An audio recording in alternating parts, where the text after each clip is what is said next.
We are holding part 2 of chapter 6, and we were talking about the idea that there's 2 levels of ishapcha, of transforming the Yetzer Hara into the Yetzer Tov, that at the beginning of the transformation, the Yetzer Hara just becomes nullified and does not have any power to suggest anything to the person, and at the later levels, the Yetzer Hara becomes a force for good. And this is what the Rebbe continues. This is what it also says in this week's parsha, that the Jews came to Mora. They couldn't drink water from Mora because they were bitter. And Hashem showed Moshe a tree which he threw into the water, and the water became sweet. The Rebbe Rashab explains that in the Zohar it says that eitz, the word eitz refers to Torah, that the Torah made the water sweet. But in the Medrash it says that this was a specific bitter tree. It was a certain type of tree that was literally poisonous. But all opinions agree that it was a bitter tree. And what we see from this, that only through the throwing a bitter tree into the bitter water did the water become sweet. That this is the concept of the prosecutor becoming the defender. That the bitter tree turned the bitter water into sweet. Like it says in other places in the Medrash, that a blade can also be hurt someone, but a blade can also be used to heal someone.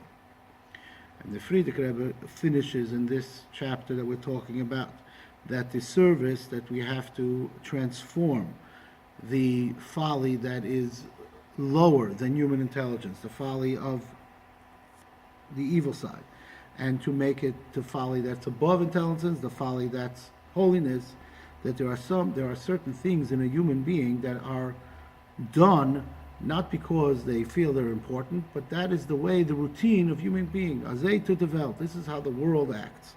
For example, people sleep at certain times, people eat meals at certain times, and people have their routines, and these routines are unbreakable and immutable. And there are many other ways of the world, so to speak, of how people do business and how people conduct their lives in general.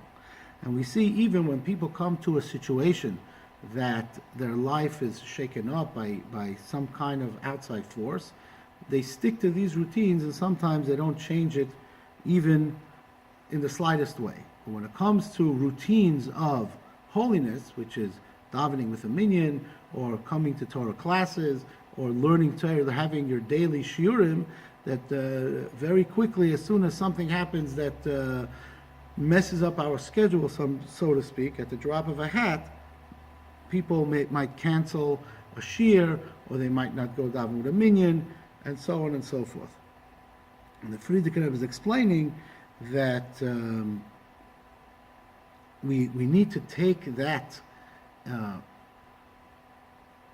We need to take the way we are dedicated to our routines of the matters of this world, routines of when we eat and when we sleep and so on, and how we do business, and to use that immutability of those routines, that those routines have to continue and never stop, and we have to sort of take that attitude with our holy service to Hashem, that when it comes to davening with a minyan, or when it comes to having your daily shiurim, that these things should be unchangeable, and we shouldn't just change them at the drop of a hat, and it should become so part of our nature that it's something that is never canceled.